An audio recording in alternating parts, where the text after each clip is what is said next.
This call is now being recorded. Eita,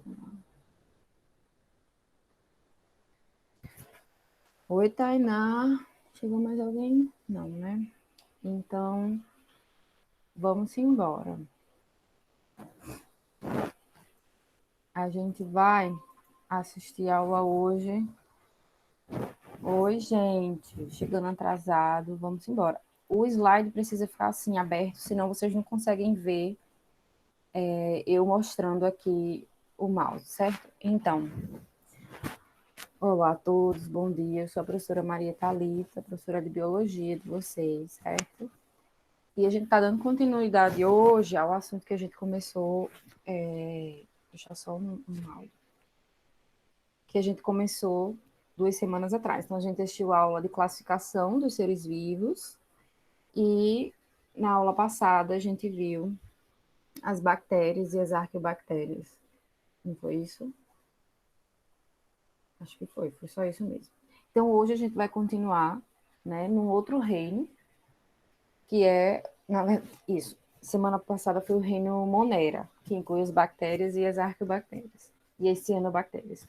E hoje a gente vai estudar, então, o reino protista. Vamos embora. Quem são os protistas, né? Que é chamado também de prototistas, com esse C. Eles são organismos, eucariontes. Significa ser eucariontes? Significa, professora, todo mundo sabe, né? Isso que tem uma membrana nuclear e possuem organelas dentro da célula, que a gente não tinha no reino Monera. Então, todo o reino Monera foi um reino que ficou separado por serem procariontes, beleza? Esses animais, eles são muito... Desculpa, esses animais não. Esses organismos, eles são muito diversos. Eles são todos eucariontes, porém, eles podem ter uma ou muitas células. Eles podem ser autótrofos, eles mesmos produzem o próprio alimento deles, ou eles podem ser heterótrofos, eles precisam de uma fonte de alimentação para ter energia externa, eles não conseguem produzir. Eles podem ser aquáticos, e aí tanto na água do mar, que são os marinhos, quanto na água doce, que se fala ducícolas, e eles podem também estar em associação com outros organismos, tanto no mutualismo, que é o mutualismo, é uma relação entre dois organismos distintos, onde os dois trocam coisas importantes para a vida do outro. Então, nenhum faz mal ao outro. Um dá energia, outro dá proteção, e assim vai. E o parasita, né, é quando a gente tem, então, um processo que um organismo vai se alojar em outro e vai fazer algum mal, né? No sentido de doença, no sentido de ele só pega para ele e não ajuda em nada, só atrapalha. Tudo bem aí, pessoal? Todo mundo ouvindo direitinho? Fala aqui no chat se está ouvindo direitinho. Beleza. A nível didático, esse reino, né, os protistas, eles foram divididos em três pelo livro que a gente usa, que é esse livro César César, certo? Depois no final eu mostro. Como que a gente vai estudar eles? Em três grupos. Os autótrofos unicelulares, que só vão ter uma célula, certo? Os autótrofos pluricelulares, que eles têm muitas células unidas, e os heterótrofos, que eles são uma célula só, mas eles não conseguem produzir seu alimento. Quem são eles? Os unicelulares são umas algas bem pequenininhas, microscópicas. Os pluricelulares são algas macroscópicas, que são aquelas algas que a gente vê na praia. E os heterótrofos são chamados também de protozoários, que a gente vai ver cada um deles agora. Então, vamos começar aqui pelos protozoários autótrofos unicelulares. É bem simples. São as algas que são uma única célula. E a gente só consegue ver ela na microscopia. Elas têm uma importância muito grande nos ecossistemas aquáticos. Por quê? Depois vocês anotam isso, se não conseguirem anotar agora. Porque elas formam a base da teia ou cadeia alimentar. O que significa isso? Significa o seguinte: a cadeia alimentar é aquela cadeia onde um organismo vai se alimentando do outro. Geralmente, um organismo maior se alimenta do organismo menor. E a base são aqueles organismos que iniciam tudo. Então, na base, a gente tem, por exemplo, essas algas que são pequenininhas e quem consegue comer elas? Por exemplo, os camarões, outros organismos um pouquinho menores que vão servir de alimento para os peixes, enfim, até chegar nos animais maiores. Então, por elas serem, antes eram pensadas que eram plantas, enfim, se chama fitoplâncton. Plâncton, aquele bem pequenininho do Bob Esponja, né? O plâncton são esses seres que vivem na água, geralmente são bem pequenos, e eles não se movem, não se locomovem por eles, só a água que vai levando eles. Então, a maioria, né? Então, uma importância muito grande dessas algas unicelulares é que elas são a base da cadeia alimentar, também chamadas de fitoplâncton. Mas alguém, eu e Poliana, qual uma outra importância muito grande desses animais, desculpa, animais fixados na cabeça, desses organismos? Eles, através da fotossíntese que eles fazem, ou que eles são autótrofos, então eles produzem seu próprio alimento, e eles são clorofilados, ou seja, eles fazem fotossíntese. Então, a partir dessa fotossíntese, e como eles são muitos espalhados nos oceanos, nas águas doces, eles participam, são eles que produzem a maior quantidade do oxigênio atmosférico. Não são as plantas da Amazônia, são as algas. Algas simples, microscópicas, são a base da cadeia alimentar e produzem muito oxigênio. E aí, essas algas também são responsáveis por esses dois efeitos aqui, acredito que vocês já ouviram falar. O primeiro aqui são as marés vermelhas. A gente vai explicar, vou explicar aqui o que é isso. E algumas dessas algas também apresentam um fenômeno chamado de bioluminescência, certo? Outras algas dessas, que são as diatomáceas, têm essas características aqui, ó, que são visualmente muito bonitas, né? Eles apresentam um esqueleto de sílica, que é uma estrutura bem resistente, e elas podem apresentar diversas formas. Eu, particularmente, acho incrivelmente linda. Vamos ver aqui quem são elas. Aqui a gente está falando, então, dos protistas autrótrofos unicelulares, algas com uma única célula. Tem as pirrófices, aqui, ó, são elas que são responsáveis, são esse grupo aqui, que são responsáveis tanto pelas marés vermelhas quanto pela bioluminescência, certo? Quem são elas? São organismos planctônicos, que a gente falou, apresentam uma única célula e elas vão ter um flagelo. Não precisa vocês saberem de todos esses detalhes, mas precisa saber que são uma alga que tem uma célula e são elas que formam as marés vermelhas e a bioluminescência. Apesar de bonito, isso aqui é bonito, mas na verdade elas estão se proliferando por um problema ambiental, que tem muito detrito na água, pode ser muito, por exemplo, muita matéria orgânica, e elas se reproduzem muito rápido e elas começam a liberar uma toxina.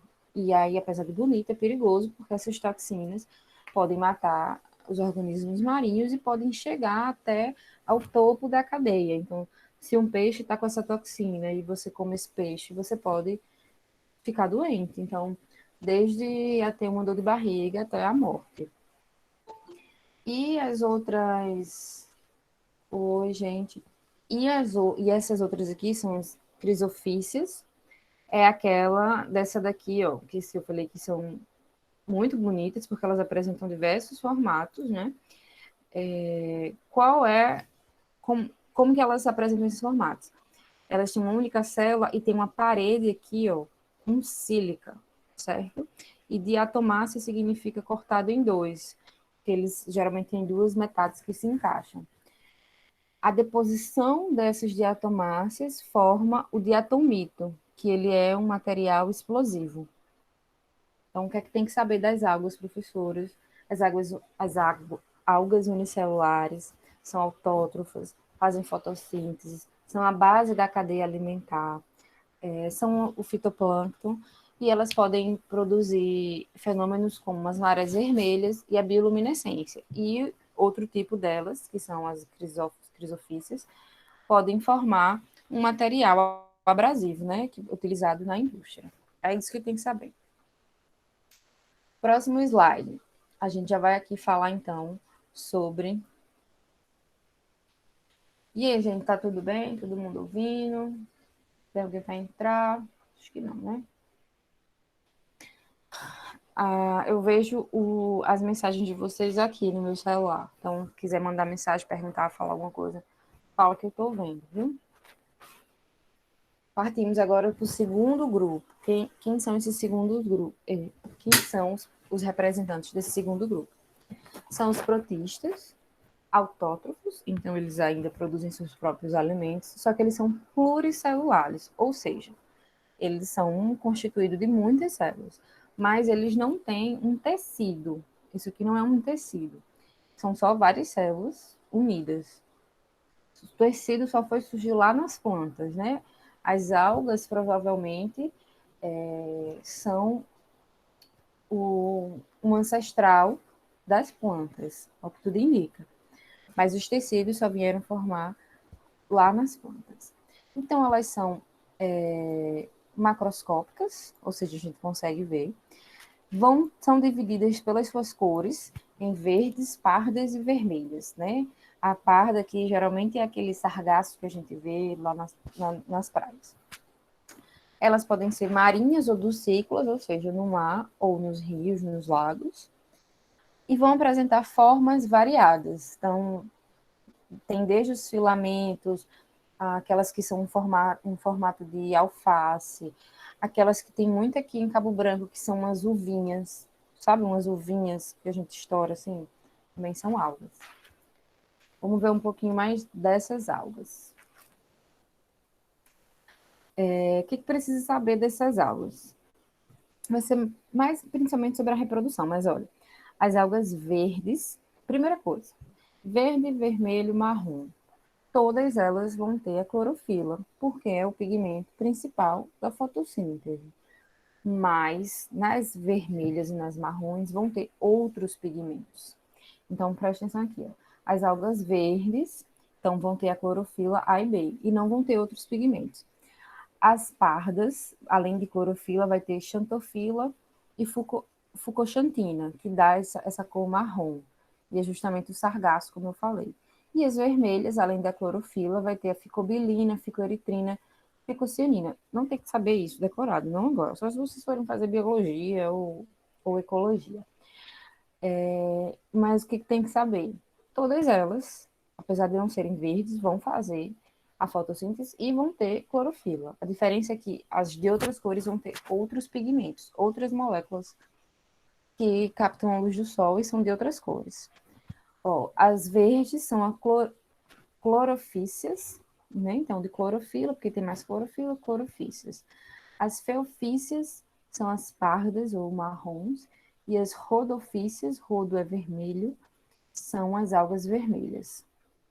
Então, a verde é mais fácil de decorar, né? E a marrom e a vermelha fica assim um pouco mais difícil de decorar, mas acho que não é necessário. O importante é saber a questão da fotossíntese. Outra coisa muito importante para saber aqui dessas algas é a reprodução delas. Então, a gente tem aqui duas coisas. Vim aqui, ó, no meu mouse. Se elas forem unicelulares, que são aquelas que a gente viu lá no começo, das marés vermelhas, das diatomáceas, elas são simples e elas vão se reproduzir por divisão binária. Ou seja, tem uma célula, ela duplica tudo que ela tem, DNA, organela, e ela divide em duas, certo? Porém, se elas são as outras algas, as algas multicelulares, elas vão ter um ciclo de vida. Na verdade, se você for se especializar em algas, você vai ver que elas vão ter diversas formas de reprodução. Mas aqui, para a gente para essa aula, para o ensino médio, a gente vai ver principalmente essa reprodução sexuada, ou seja, a junção de material genético, que é a mesma que vai acontecer lá nas plantas, se chama ciclo de vida haplobionte. O que significa isso? Em um momento, eles vão ter a quantidade N do DNA, ou seja, haploides, isso é a metade. Em outro momento, vai ter uma quantidade de 2Ns, ou seja, diploide, juntou. Então, isso significa dizer que é uma alternância de gerações. Ó, vamos aqui. Aqui a gente tem um organismo, por exemplo, uma alga, um sargaço. É verde, mas vamos chamar ele de sargaço.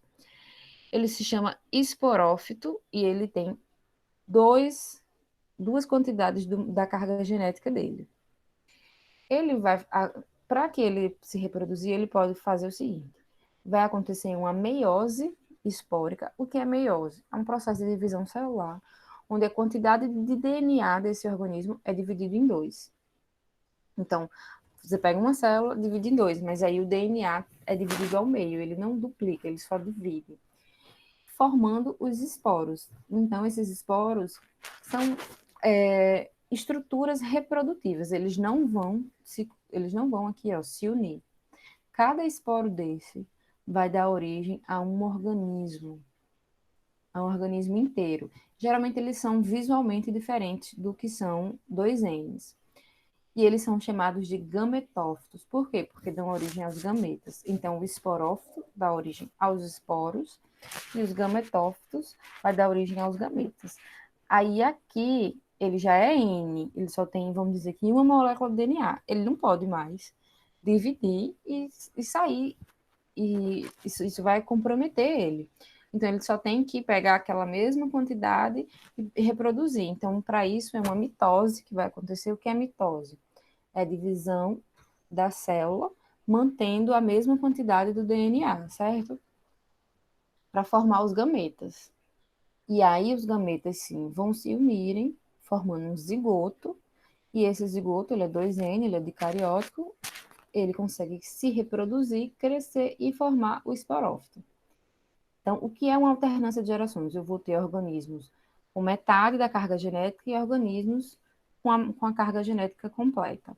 E eles vão ter esporos e gametas. Essa aula vai ficar gravada, vocês vão assistir de novo, vão anotar isso, certo?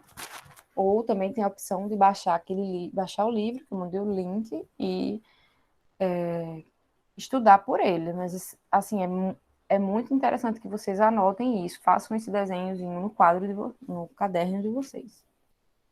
Alguma dúvida? Meninas? Ok. A gente está concluindo, então, agora falar sobre as algas e vamos falar aqui, para finalizar, a importância comercial das algas. Talvez uma delas você sabe, né? Eu imagino que sim, que é aqui a utilização na alimentação para fazer o sushi, para fazer a comida japonesa, que é a alga nori, né? Ela vem assim num saquinho, bem sequinha, e aí ela é usada para enrolar o sushi, o temaki, então acredito que todos vocês já comeram a alga. Outra coisa que talvez vocês não saibam é que, principalmente das rodopícias, né, das algas vermelhas, são retiradas duas substâncias, a carragenina e o agar, também o alginato. O que é isso, professora? Basicamente, oi, pessoa atrasada, chegou mais alguém. Basicamente, essas duas substâncias aqui estão na maioria dos alimentos industriais. Então, assim, a carragenina, ela forma um estabilizante, um emulsificante. E aí, por exemplo, utilizado aqui no sorvete. E o agar, ele forma uma gelatina. Então, ele é muito utilizado também nas gelatinas, além do material animal, usa também o que vem dessas algas. Então, é a carragenina, o agar e a alginato. São utilizados tanto para estabilizar, quanto para clarificar os alimentos e para espessar. né? O sorvete, principalmente, usa para espessar. Ok. Importância econômica das águas está na alimentação. A importância biológica, ecológica, está o quê? Cadeia alimentar e produção de oxigênio. Tem alguém aí? Vocês estão aí, estão assistindo? Ninguém fala nada. Fica aqui só eu falando. A gente vai fechar algas e falar do último grupo do reino protista. Qual é esse último grupo? São os protozoários. Por que eles estão separados? Porque eles se saíram daqueles grupos e eles não têm mais clorofila.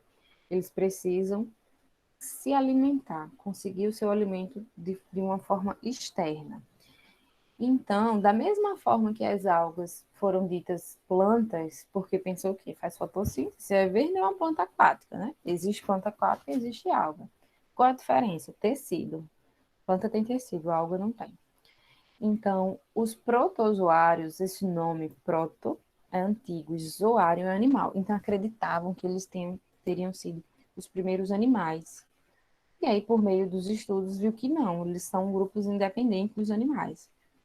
Quais são as principais características dos protozoários? Eles são unicelulares, uma única célula. Eles podem ser tanto marinhos quanto dulcícolas, da água doce, e eles vão participar, então, do zooplâncton. Zooplâncton, lá o plânctonzinho do Bob Esponja. Mesma coisa, é um grupo de organismos que estão lá na água e geralmente eles são a base da cadeia alimentar, porque eles são bem pequenininhos e aí os organismos um pouquinho maiores já se alimentam deles. Alguma dúvida? Não, né? O que é que tem que saber dos protozoários? É pouca coisa que a gente tem que saber, basicamente vai ser um pouco mais importante, é um pouco mais cobrado a questão das doenças causadas pelos protozoários, mas a gente não vai estudar aqui, certo? Que a gente está vendo a parte mais biológica. Então, olha, vem aqui comigo nessa imagem. Fisiologia e anatomia deles. Aqui a gente tem um paramécio, que é um protozoário de água doce, que é um dos mais estudados no livro. Todo livro vai ter ele. Porque o que é que tem que saber dele? Ele é especial. Por quê? Por ele ser uma única célula, e a célula a gente sabe que ela tem os sais, então as nossas células têm sal, ou seja, tem mais sal dentro dele do que fora dele, porque ele vive na água doce. Como tem mais sal dentro dele do que na água doce, o que acontece? Osmose, a água vai para dentro dele porque está achando que está errado lá. Sai do menos concentrado, no caso da água, né? Está mais concentrado a água fora do que dentro. Se ele não tivesse uma forma de resolver isso, ele iria estourar. Então, existe essa estrelinha aqui chamada vacúolo contrátil. Então, o vacúolo contrátil ou pulsátil vai eliminar a água doce para fora da célula. Então, toda a água que vai entrando por osmose é eliminada pelo vacúolo contrátil. Com relação à digestão, como eles são heterótrofos, existem duas formas de digestão nos organismos heterótrofos. Ou você ingere o alimento e quebra ele dentro de você, ou você bota as enzimas para fora e quando tá tudo quebradinho, você só absorve já, tipo assim, a glicose, entendeu? No caso do paramécio, ele vai fazer o quê? Ele vai pegar o alimento e vai quebrar dentro dele. Então, a digestão é intracelular, certo? Intracelular. A gente vai ver daqui a pouco que tem outro que não é assim. Um outro reino que não é assim. E esse aqui, ó, esse citóstoma, que é esse orifício aqui, ó, citóstoma, é um orifício permanente, né, onde são absorvidos, então, esses alimentos. A boca dele, certo? Então, aqui a gente tem o vacúolo digestivo, que é onde tem as enzimas, que vai, ó, aqui entra o alimento, já tem aqui o vacúolo digestivo, seria tipo o estômago deles, né? Aqui a exocitose, que é ele expelindo, que ele não vai usar, os cílios, que ele vai usar então para se movimentar na água, e aqui o núcleo dele é eucarionte, então tem que ter a membrana nuclear. Alguma dúvida? Alguém tem alguma dúvida? Estou vendo aqui nas mensagens. Nenhuma dúvida, né? Ok. Para finalizar, perto de finalizar protozoários, a gente vai ver aqui rapidinho a forma de reprodução. É bem simples. Ou é conjugação. Gente, toda vez que eu ver a palavra conjugar, não tem quando você tem seu cônjuge, né? Cônjuge, o com é de dois. Então, se você conjuga, você pega um ser, outro ser, e troca o material genético. Então, aqui vai ser sexuada. Esqueci de colocar. Aqui vai ser sexuada. Ou por ele ser uma única célula. Então, sempre lembrar também que a reprodução sexuada ela ocorre de forma a aumentar a variabilidade genética. Toda vez que eu troco o DNA com alguém, eu mudo esse DNA. Então, aumenta a variabilidade, aumenta a quantidade diferente de DNA daquela espécie. Ou, como é uma célula simples, pode simplesmente se dividir. Duplica tudo e se divide. Isso se chama cisparidade ou bipartição simples. Conjugação é assexuada e a cisparidade, então, vai ser o quê? Assexuada. Esses protozoários, eles também podem formar cistos, certo? Em algum momento, da mesma forma que a gente viu para alguns outros organismos, as bactérias. Não está numa condição boa, não tem água, não tem alimento, não tem nada. Forma um cistozinho e fica ali até ter uma condição melhor para eles voltarem a se reproduzirem, certo? Tem aqui algumas classes dos protozoários que a gente vai ver rapidinho, não precisa focar, assim, não precisa se aperrear, decorar isso. Então, os grupos que a gente vai falar aqui são os risópodes, que são as amebas, certo? Eles imitem os pseudópodes, sabe, uma ameba, que é todo gelatinoso, assim. Então, causa uma doença, né? Porque elas podem ser tanto de vida livre na água, quanto elas podem ser parasitas, que é a entamoeba histolítica, que fica no nosso organismo. Tem os actinópodes, certo? E aí eles são geralmente de vida livre, água doce ou marinha. E tem os foramíneos. Eles são seres bem pequenininhos, certo? Eles têm uma carapaça de carbonato de cálcio. Então, eles vão se depositando no fundo do mar por anos, milhões de anos. E aí forma, assim, uns paredões de carbonato de cálcio. E, inclusive, é muito importante até para saber se naquele local vai ter, por exemplo, algum petróleo, uma utilização específica deles. E também tem esses três outros aqui, que eles geralmente, dois desses aqui estão mais envolvidos com doenças. Os flagelados, certo? Então, eles têm um flagelinho aqui. Três grupos desse grupo aqui, dos flagelados, produzem doenças que a gente vai estudar futuramente, que é o Trypanosoma cruzi, né? Que é a doença de Chaga, a leishmania, que vai causar a leishmaniose, e a giardia, que forma a giardíase, né? Eles também vivem de forma livre e também vivem parasitando o corpo de outros animais, de animais. Temos os ciliados, né, que vão possuir vários ciliozinhos, como o paramécio, que é aquele que a gente viu que é da água doce, e os apicomplexos, ou chamado também esporozoários, são parasitas, certo? Que é o caso do plasmodium, que vai formar a malária. Então, a doença de Chagas, malária, leishmania, giardia, tudo isso são doenças transmitidas causadas por protozoários, certo? Quando for estudar as doenças, aí volta e estuda direitinho o ciclo, como é que pega, como é que evita. Mais alguém. Não precisa decorar todos esses, certo? Mas precisa ter uma ideia que são esses protozoários que causam essas doenças.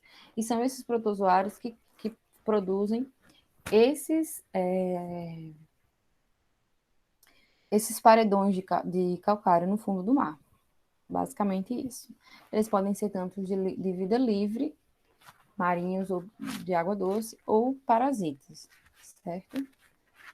Vamos fazer um exercício, rapidinho aqui.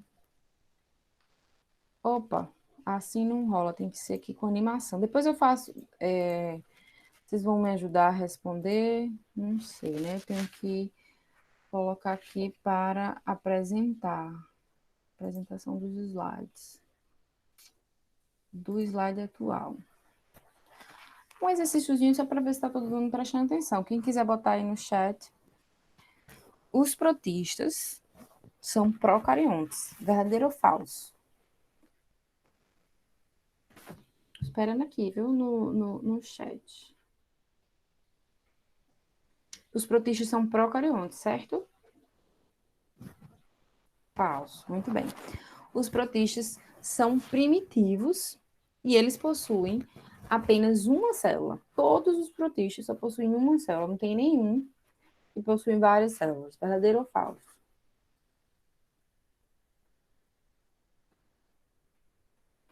Eu vou continuar aqui.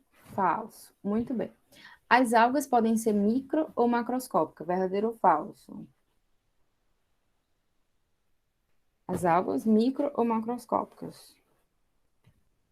É verdadeiro. As algas vermelhas não possuem clorofila. A gente viu isso e isso é falso. Vai possuir tanto clorofilas quanto outros pigmentos. O vacúolo contrátil é responsável por regular a osmolaridade. É verdadeiro. As algas unicelulares podem ser chamadas de fitoplâncton. As algas unicelulares podem ser chamadas de fitoplâncton. É verdadeiro. Os zooplânctons e os fitoplânctons são o topo da cadeia alimentar. O que está errado aí? Eles são a base da cadeia alimentar. O topo são os animais maiores, né? As algas pluricelulares apresentam alternância de geração, ou seja, elas são haplo ou diplobiontes. Elas podem ser esporófitos ou gametófitos. Vão ter metade ou a quantidade duplicada do DNA. Verdadeiro. Os protozoários só se reproduzem por bipartição, que a gente acabou de ver, que é falso. Eles também fazem a conjugação. E a digestão dos protozoários é extracelular. É falso. Eles têm uma boquinha, lembra? E tem uma bolsinha que faz a digestão. Gente, provavelmente a gente vai entrar aqui em outro reino.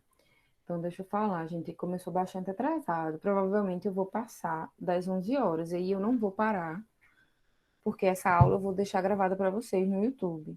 Então, se der 11 horas e vocês tiverem que ir, vocês vão assistir depois lá no YouTube, certo? Mas quem puder ficar, é muito bem-vindo. Eu não vou parar a gravação, não. Agora eu vou continuar. Próxima aula, vocês entram um pouquinho mais cedo. Certo. Então, respira fundo, mudamos aqui. Vou até beber uma água.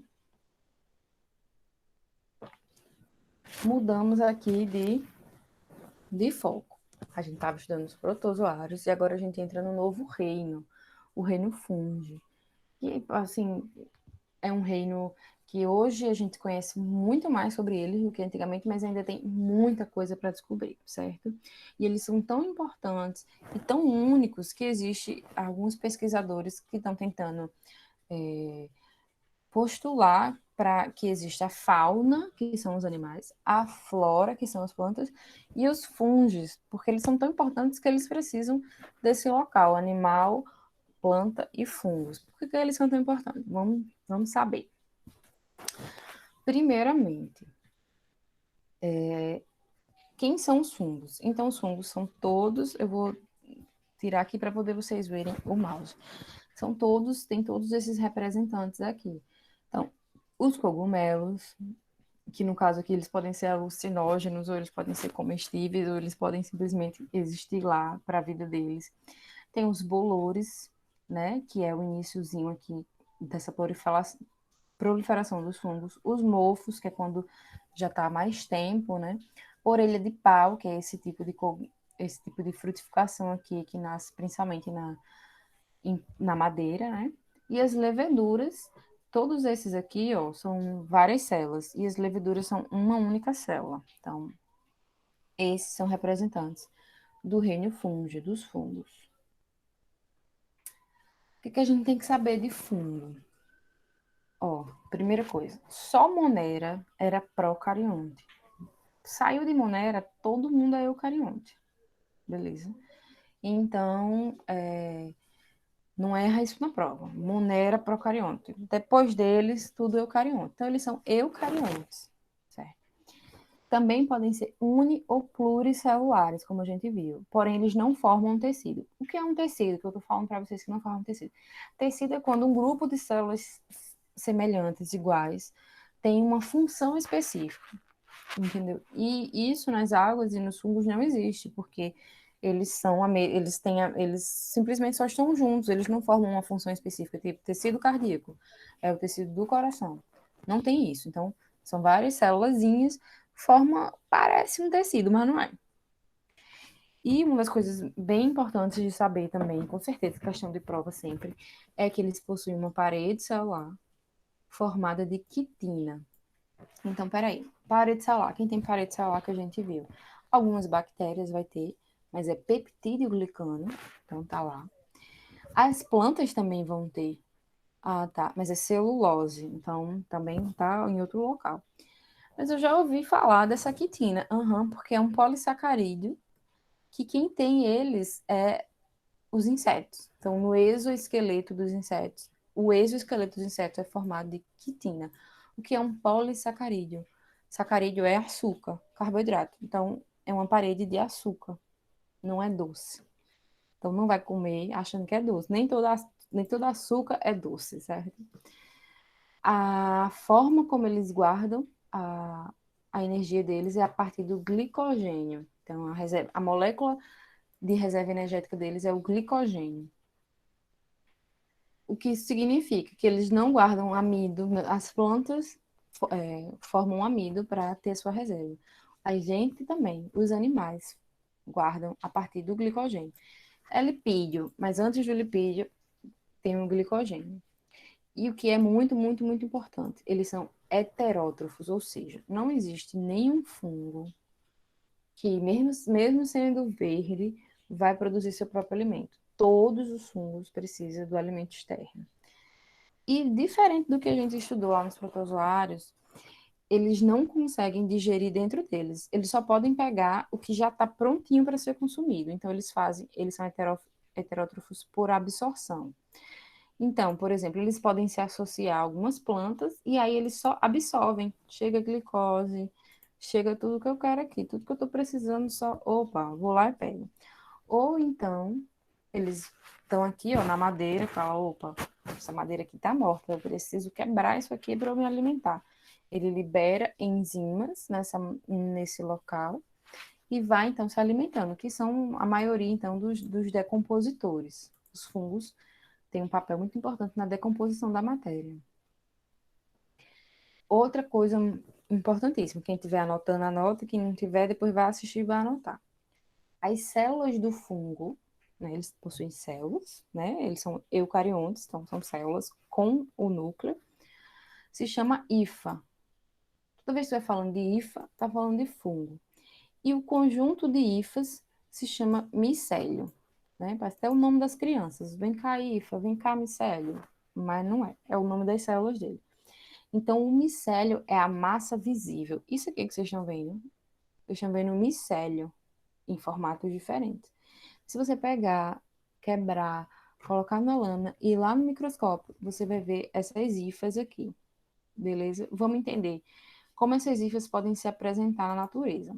Essas hifas, elas podem ser sem nenhuma divisão, então fica um tubinho lá com núcleos, isso aqui é núcleo, ó. Cada bolinha roxa dessa é um núcleo. E se ela não tem nenhuma divisão, ela se chama cenocítica. Vai anotar isso, vai decorar isso e vai ler isso antes da prova. E quando for fazer o Enem. Não vai precisar lembrar disso todo dia, mas vai precisar lembrar disso quando for fazer prova de biologia e o tema for fungos, certo? Se ela tiver septos, Ó, tá vendo? Essas divisões são septos. Pode ser que em cada septo desse tenha um núcleo, ou pode ser que em cada divisão dessa tenha dois núcleos. Se tiver um núcleo, haploide. Se tiver dois núcleos, se chama dicariótico. Poderia ser diploide também, né? Mas dicariótico. É isso que tem que saber. Hífa é a célula, pode ser septada ou não, pode ter um núcleo ou dois. Conjunto de hífas é micélio. Então, se vocês quiserem colocar o nome dos cachorros de vocês de hífa e micélio, certo? Vai saber que vocês gostam muito dos fungos. O que é que mais tem que saber de muito, muito, muito importante? O micélio, ele consegue se especializar em alguns fungos. Isso aqui não é para todos. Opa, esse aqui não é para todos, certo?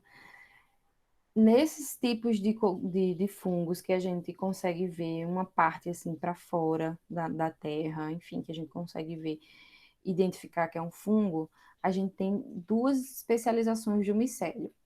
Essa parte que fica escondida aqui na madeira, no chão, se chama micélio vegetativo. Tá só lá crescendo. Às vezes tem assim quilômetros, um organismo só tem quilômetros desse micélio vegetativo. E esse que a gente vê, que no caso aqui dos cogumelos, a gente come, ou a gente usa, ou pode ser usado como fins como droga, né? Se chama micélio reprodutivo, ou seja, são eles que vão reproduzir. E pode ser chamado também, vocês vão ver nos livros, como corpos de frutificação. É uma ideia um pouco errada, porque vem de fruta, que vem de planta, eles não são planta, mas corpos de frutificação. Então, essa parte macroscópica que a gente consegue ver são os corpos de frutificação.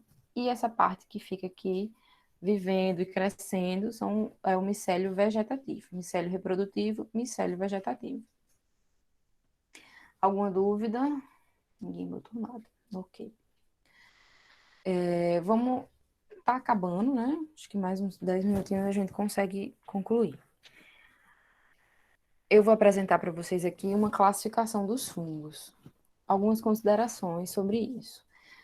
Não existe um consenso sobre a classificação dos fungos, porque eles têm características bem diferentes. Tem um grupo lá que ninguém consegue muito bem encaixar ele, tanto que eu não vou nem falar aqui o livro dele. O livro de vocês também não fala. Mas, basicamente, vamos tratar do que a gente sabe. Então, existem esses quatro grupos, que são os quitridiomicetos, esses aqui, ó, os zigomicetos, certo?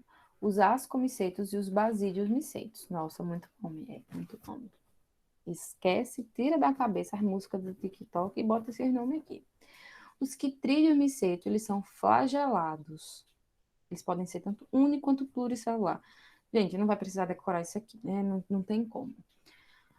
Algumas coisas sim. Vocês vão ver o que é que dá para decorar. O zigomicota, né? O filo zigomicota ou os zigomicetos, eles são pluricelulares e aí são cenocíticos. O que significa cenocítico? Significa que não tem divisão, ó, cenocítico não tem divisão. E são os bolores pretos, aquele bolor que nasce no pão, por exemplo. O ascomicotas são as leveduras, certo? Que tem aquela importância na fermentação. Podem ser também pluricelulares, e aí eles vão ter septos. Então, se for unicelular, são as leveduras. Se for pluricelular, eles vão ter septos e vão ter corpos de frutificação, ou seja, é aqueles cogumelinhos, certo? Tem as trufas, que são uns cogumelos caríssimos e nascem raramente. Também esse grupo aqui vai ser o que forma o líquen não, falei errado, líquen. A gente vai ver daqui a pouco que são os líquens. E o grupo Basidiomycota, né? Eles são pluricelulares septados, possuem o corpo de frutificação e são a orelha de pau e cogumelo. Eu falei errado aqui, ó. Esse aqui não é todo cogumelo, são só as trufas, que é um negócio preto assim, certo? O que são os cogumelos e as orelhas de pau são basidiomicotas. Vamos ver aqui. Disso aqui, não é, eu não vou cobrar vocês que vocês saibam decorar disso daqui. O que é que precisa saber? Tudo que a gente falou antes, pode ser unipluricelular, pode ser septado, pode ser senocítico, certo? E um que tem que saber muito, muito, muito é esse aqui, ó, que a levedura é unicelular, porque faz parte da importância da gente estuda dela, tem que saber que ela é um fungo unicelular, beleza? Reprodução. A reprodução pode ser assexuada ou sexuada. Isso aí tem que saber, tem que anotar. Então, assexuada, geralmente só duas.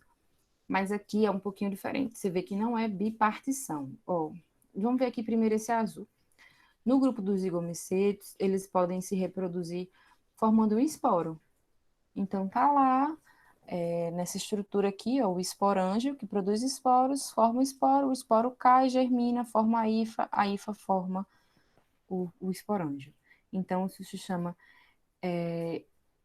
for- reprodução por esporulação, por esporo. Ou por brotamento. O que é um broto?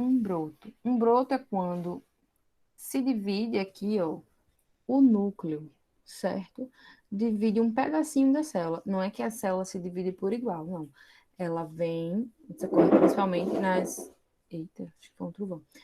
Aqui nas leveduras, certo?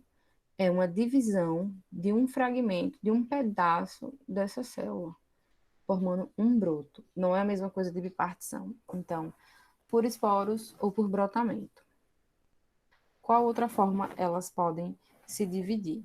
É a famosa reprodução sexuada. Acho que eu vou ter que dar um zoom aqui, porque não vai ter como eu fazer sem vocês verem o mouse. Olha isso. Essa reprodução sexuada. É- a gente viu que isso aqui é o quê? A parte reprodutiva do cogumelo.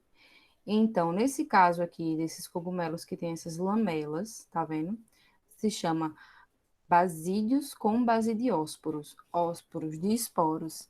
Então, o que acontece? Nesse momento, esses basídeos vão ter dois núcleos. Eles vão juntar esses núcleos aqui, ó. É um núcleo, é uma célula diploide, né? E aqui elas são haploides com dois núcleos. E aqui vai se formar um diploide. A partir desse aqui, ele vai gerar várias meioses, que é a divisão celular, onde ocorre também a divisão do material genético. Então, vai formar um organismo chamado basídio, que vai ter os basidiósporos, certo? Então, cada um deles aqui, ó, vai ter um núcleo. Esses basidiósporos vão germinar. Lembra um pouco lá das algas que a gente viu, sabe? Eles germinam e vão formar hifas. Essas hifas se fundem e formam a hifa dicariótica, que vai então dar origem a esse organismo todo aqui. Então, esse organismo aqui, ele é dicariótico, tem dois núcleos. Vamos ver de novo. Tem dois núcleos. Aqui nessa região chamada basidiósporo, esses núcleos se fundem. Por que se fundem? Porque aí eles conseguem, então, aumentar a variabilidade genética. Através de diversas meioses, formam um indivíduo que é N de novo, que é haploide.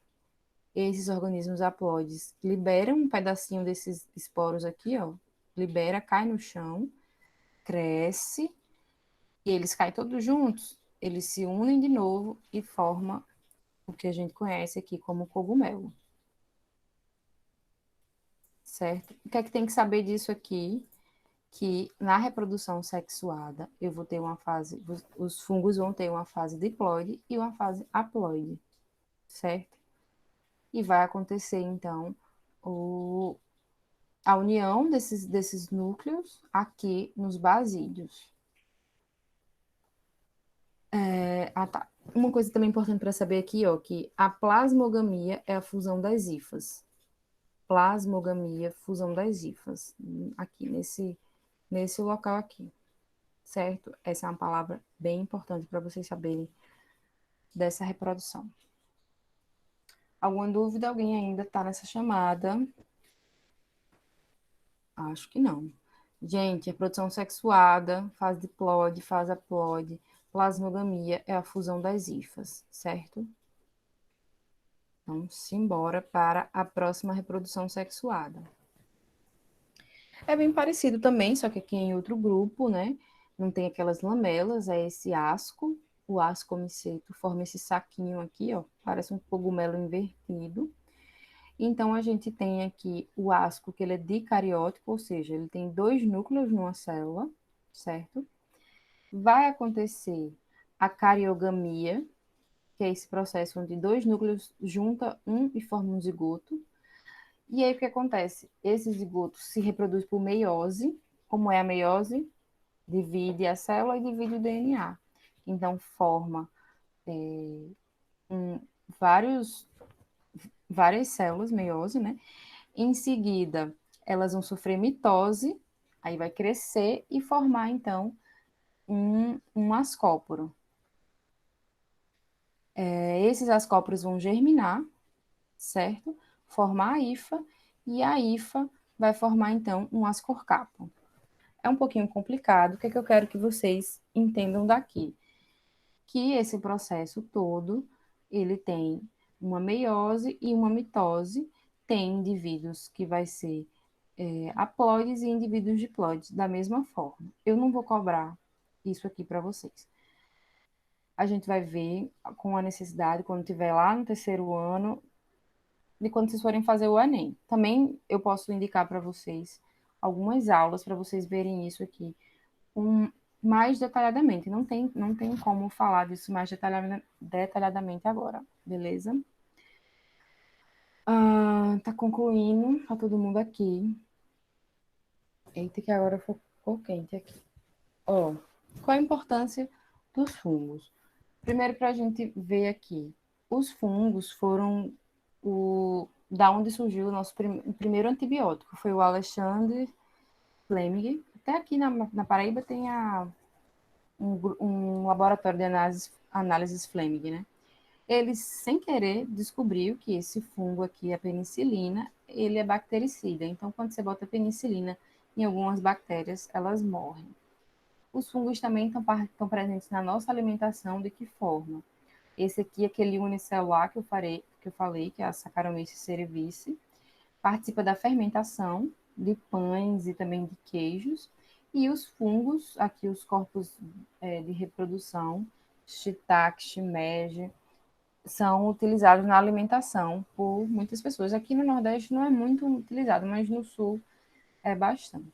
No Sudeste e no Sul. O que mais? A partir também do processo de fermentação é produzido o etanol, fermentando a cana-de-açúcar, e a importância ecológica dos fungos é que eles são importantes decompositores. Então, os fungos e as bactérias fazem parte ali da reciclagem da matéria no nosso planeta. O que mais? Importante, muito importante, associação com outros seres. Os fungos podem se associar às raízes de plantas, e isso vai se chamar de micorrizas, associação de simbiose mutualística entre fungos e raízes de plantas. E isso aqui é muito bom para os dois, porque os fungos passam nutrientes para as plantas e as plantas passam nutrientes para os fungos. Então, geralmente isso aqui é muito bom. Quando o fungo está na folha da planta, aí não, aí pode ser só uma parasitose mesmo. E a famosa frieira, que a gente pega dos animais, pega no chão contaminado, né? É uma doença causada pela presença de fungos na pele. Passa aqui ó, um antifúngicozinho e melhora. A famosa frieira são as micoses. Como eu falei lá no início, né? Os líquens. O que são os líquens? É uma associação dos fungos com outro ser. Então, ó, é uma associação simbiótica. Acho que a gente vai estudar isso mais na frente. A simbiose é quando dois seres se juntam intimamente e cada um traz uma coisa boa para o outro, certo? Então, as algas, ó, aqui é entre fungos e algas.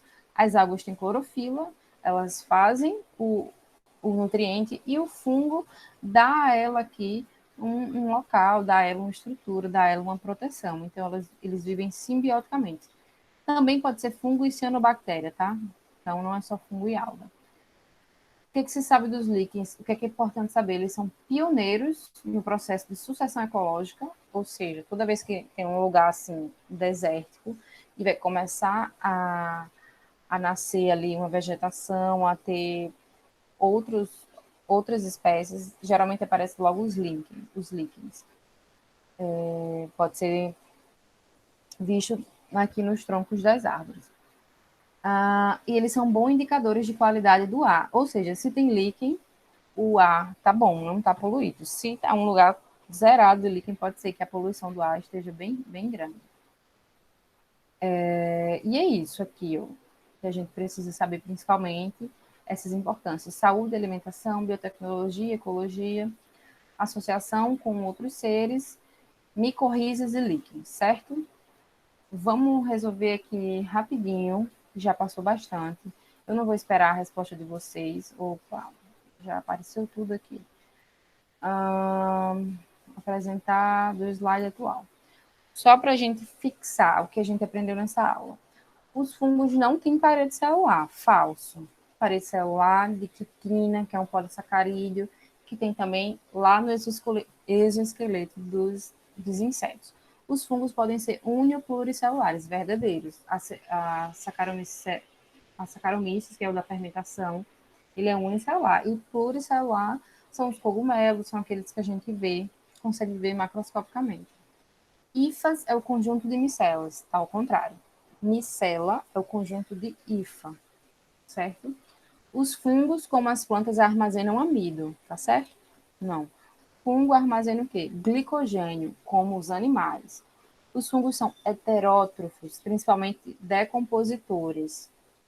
Verdadeiro. A digestão deles é extracelular.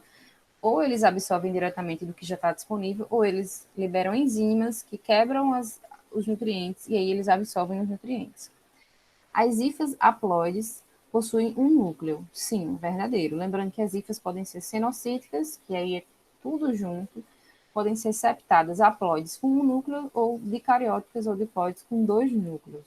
Cário é núcleo. O corpo de frutificação é a parte vegetativa do fungo. Falso, é a parte reprodutiva. O que a gente vê ali é a reprodutiva. O que come também é a reprodutiva. Os fungos podem se reproduzir sexuadamente, verdadeiro. Principalmente os que são multicelulares, né? Mas no caso do unicelular, vai se reproduzir assexuadamente. Os líquens são a simbiose entre fungos e plantas. Eu botei falso aqui porque até ficou esquisito, mas é entre as plantas, as raízes das plantas. Raízes das plantas. E aqui, no caso, seria verdadeiro.